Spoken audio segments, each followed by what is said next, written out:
એક બાપને પરિવાર માટે શું શું કરવું પડે છે? પરિવાર માટેની બાપના ખભા પર જવાબદારીની મજબૂરી.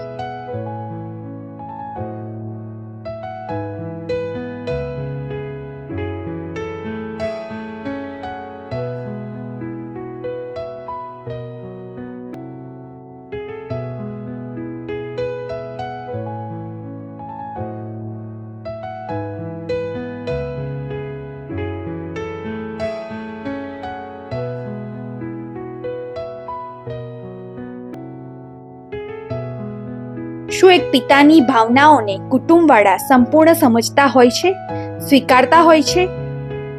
એક બાપને પરિવાર માટે શું શું કરવું પડે છે?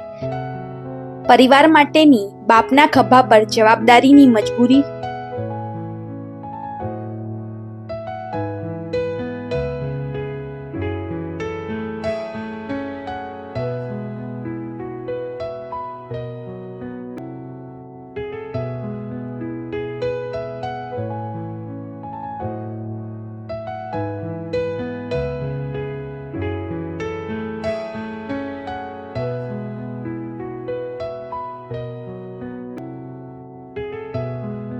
શું એક પિતાની ભાવનાઓને કુટુંબવાળા સંપૂર્ણ સમજતા હોય છે, સ્વીકારતા હોય છે?